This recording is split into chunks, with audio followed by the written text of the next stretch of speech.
እኔ እኮ ከእናቷ ጋር እኮ አወራ ነበር። ማርያምን ሚካኤል አወራ ነበር። እንደዛ ከተነጋገርን ቲክቶክ ላይ ያ አሁን ሪከርድ ምትሰሩ ያለችው ከዛ በኋላ እንዳወራ ነበር። እንደዚህ እኮ እንደዚህ ነው። እኔ ከጠባው ይቀርታ ምናምን እላታለሁ።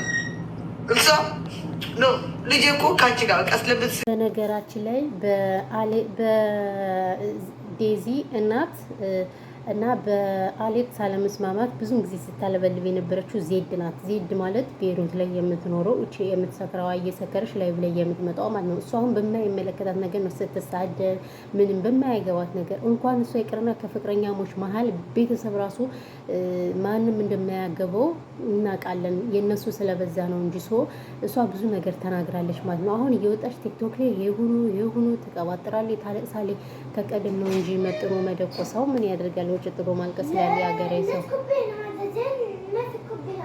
እዚህ እንሰክር ባብ የለም እና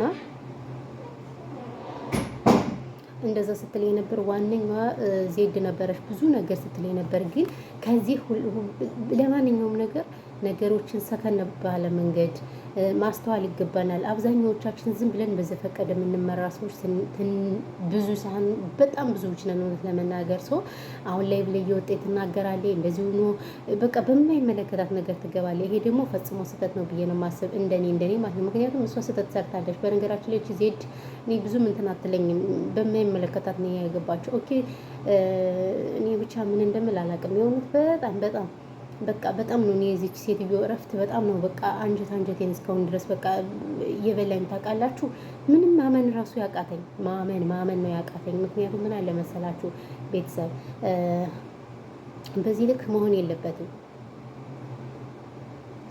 አንደኛ ነገር ልጇን እንደናፈቀች ልጅን ናፍቃኛለች አለች እየተባለ እንደዚህ ስታርፍ፣ ሁለተኛ ነገር ይቅርታ ሳትጠይቅ ምናምን በቃ የዘላለም ጸጸት ታውቃላችሁ። ጸጸት አሁን እነዚህ ልጆች እንደ ፈጣሪ አይበለውና ቢለያዩ እኮ ራሱ በጣም ከባድ እኮ ነው ጋይስ። በቃ ለፍቅር ሲባል ለካ መስዋዕት እንደሚከፈል እኔ ተረድቻለሁ። በቃ ይሄ ሁሉ መስዋዕት ነው። መስዋዕት ልበል ወይስ ምን ልበል? እኔ የማወራው ራሱ ነው ግራ የገባኝ እውነት ለመናገር ማለት ነው። ምክንያቱም ከምለው በላይ ነው የሆነብኝ እነዚህ ሰዎች ነገር ማለት ነው። ለምን መሰላችሁ? ቻላቅ በቃ ህይወት እንዲህ ናት። ህይወት እንዲህ ነች። በቃ ምንም ዋስትና የለንም እኛ አሁን በቃ የምንጣላበት ጊዜ ሳይሆን የምንፈቃቀርበት ጊዜ ነው ያለንበት ጊዜ። በጣም ጊዜው ከባድ ነው። ጊዜው ከፍቷል። በቃ ትናንትና ያየናቸው ሰዎች ነገ ለማየት ቅዠት ቅንጦት የሆነበት ዘመን ነውና አሁን እየወጣች እኮ ስታለቅስ ገርማኝ ነው ጋይስ። እየወጣች ታለቅሳለች። ምን ይጠበስ? እሺ ምን ይጠበስ? ለቀደም ነው እንጂ መጥኖ መደቆስ። ቀደም ይቅርታ ማለት ስትችል አሁን ማንኛውንም ሰው ነው ይቅርታ የምትለው እና እኔ በጣም ተሰምቶኛል።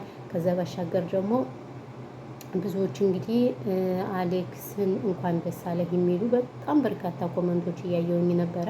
ይሄ ግን ፈጽሞ ስህተት ነው ብዬ ነው ማስብ፣ እንደኔ ማለት ነው። አስባችሁታል? ምክንያቱም እንግዲህ በምን አይነት እንዴት አይነት በምን ተጠግነው እንደሚመጡ ነው ፈጣሪ ወቀው። ሁለቱም በቃ እንዴት ተጠግነው እንደሚመጡ አስባችሁታል?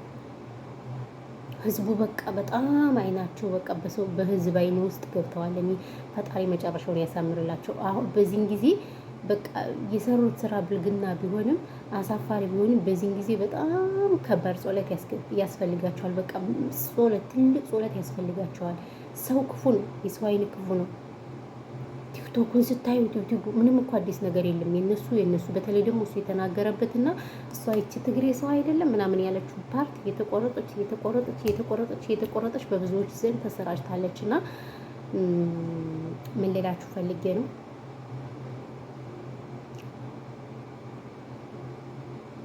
በጣም ነው የተሰማኝ። ብቻ በጣም ተሰምቶኝ በቃ ማውራው ራሱ አስባችሁታል? ብቻ በጣም ከባድ ነው ቤተሰብ። በዚህ ልክ ነው ያላቀ ፈጣሪ ናችሁ ብዬ ነው የማስብ። ሌላ የምለው ነገር የለምና ይሄን ያለው ነገር ልጆች ማሮች ፍቅሮች።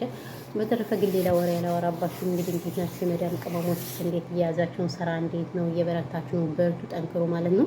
እንግዲህ እኛም አለንላችሁ ከኩሽና በቃ ሁሌ ከኩሽና እንድንወጣ ጸሎት አድርጉልን።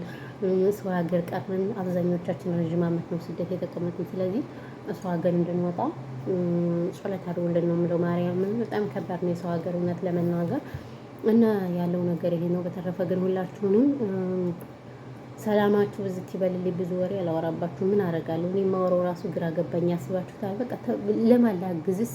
ለማንስ ልናገርስ?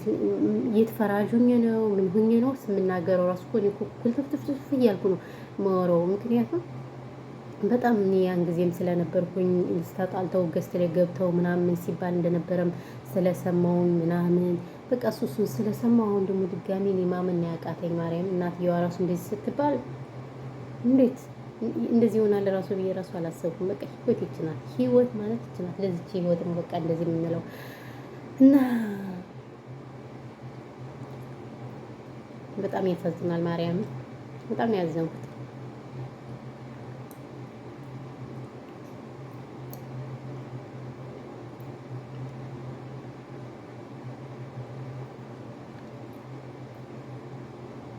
አሳዝናል።